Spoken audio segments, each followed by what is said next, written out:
नमस्कार दोस्तों, आपका इस नए अंक में बहुत बहुत स्वागत है। आज हम चर्चा करेंगे बीएनएस धारा 33 तुच्छ हानि पहुंचाने वाले कार्य यानी एक्ट कॉजिंग साइलेंट हार्म। अब क्या हर छोटी हानि अपराध होती है? बीएनएस धारा 33 की पूरी व्याख्या कानून तुच्छ बातों पर क्यों ध्यान नहीं देता।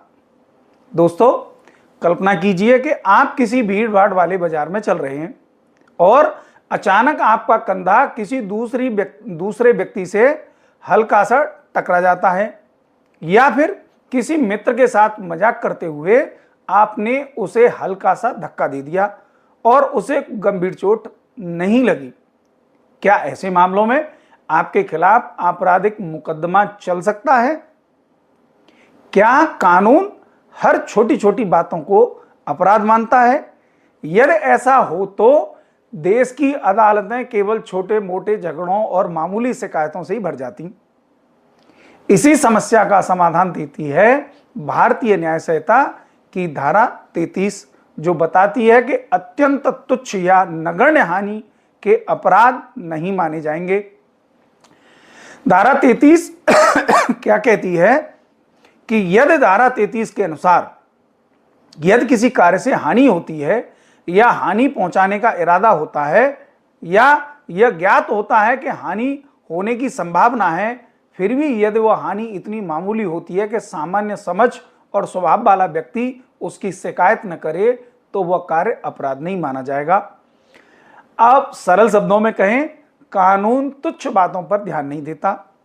इस धारा के पीछे का जो सिद्धांत है वो कानून का एक प्रसिद्ध सिद्धांत है, डी मिनिमस नॉन कर्टलेक्स, अर्थात कानून तुच्छ मामलों की चिंता नहीं करता।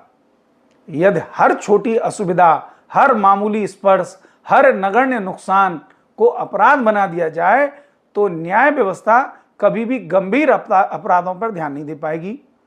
इसीलिए धारा 33 न्यायालय को यह अधिकार देती है कि वह तुच्छ मामलों को अपराध न माने। अब इसको हम एक उदाहरण से समझ लेते हैं कि भीड़ में हल्की टक्कर, मान लीजिए आप रेलवे स्टेशन पर चल रहे हैं, अचानक भीड़ के कारण आपका कंधा किसी दूसरे व्यक्ति से टकरा जाता है, उसे कोई चोट नहीं लगती, कोई वास्तविक नुकसान नहीं होता, ऐसी स्थिति में यह अपराध नहीं माना जाएगा। अब एक और एग्जांपल से समझते हैं कि मित्रों के बीच हल्का मजाक, कुछ मित्र आपस में खेल रहे हैं, एक मित्र दूसरे को हल्का सा धक्का दे देता है, कोई चोट नहीं लगती, कोई वास्तविक हानि भी नहीं होती, ऐसी स्थिति में कानून इसे अपराध की श्रेणी में नहीं रखेगा। अब एक और एग्जांपल से अगर समझेंगे कि ध्यान आकर्षित करने के लिए कंधे पर हाथ रखना, किसी व्यक्ति का ध्यान आकर्षित करने के लिए उसके कंधे पर हल्के से हाथ रख गया, उससे कोई वास्तविक नुकसान नहीं हुआ, ऐसी मामूली बात पर आपराधिक मुकदमा नहीं बनता। अब न्यायालय कैसे तय करता है कि हानि तुच्छ है? यही सबसे महत्वपूर्ण प्रश्न है। न्यायालय केवल हानि को नहीं देखता, वो यह भी देखता है कि हानि कितनी गंभीर थी, घटना की परिस्थिति क्या थी और दोनों पक्षों का संबंध कैसा था। क्या वास्तव में शिकायत योग्य नुकसान हुआ? क्या कोई सामान्य व्यक्ति ऐसी बात पर शिकायत करता? कब धारा 33 लागू नहीं होगी? धारा 33 का मतलब यह नहीं कि हर छोटी चोट को नजरअंदाज कर दिया जाए। यदि अपमान जानबूझकर किया गया हो, हानि वास्तव में महत्वपूर्ण हो, किसी की गरिमा या अधिकारों का गंभीर उल्लंघन हुआ हो, बार बार परेशान किया गया हो, तो न्यायालय धारा 33 का लाभ नहीं देगी।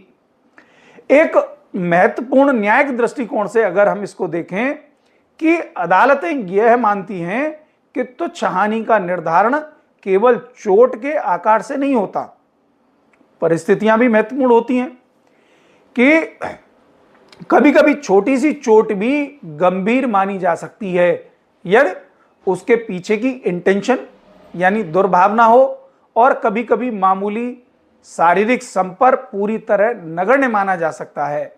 समाज के लिए धारा 33 का जो महत्व है कि कल्पना कीजिए यदि हर छोटी असुविधा अपराध बन जाए, भीड़ में धक्का लगना, हल्की टक्कर, मामूली असुविधा, तो पुलिस और अदालतों के पास गंभीर अपराधों के लिए समय नहीं बचेगा। धारा 33 जो है न्याय व्यवस्था को संतुलित बनाती है और यह सुनिश्चित करती है कि कानून का उपयोग केवल वास्तविक और महत्वपूर्ण हानियों के लिए हो। अब इस सेक्शन के जब हम कंक्लूजन की बात करेंगे तो बीएनएस की धारा 33 हमें सिखाती है कि हर हानि अपराध नहीं होती। यदि हानि इतनी मामूली है कि सामान्य समझ वाला व्यक्ति उसकी शिकायत न करे तो कानून उसे अपराध नहीं मानता। कानून का उद्देश्य लोगों को छोटी छोटी बातों में उलझाना नहीं बल्कि समाज को वास्तविक अपराधों से सुरक्षित रखना भी है। अगर आपको बीएनएस धारा 33 की यह विस्तृत व्याख्या पसंद आई हो तो वीडियो को लाइक करें, शेयर करें और चैनल को सब्सक्राइब करें। बहुत बहुत धन्यवाद।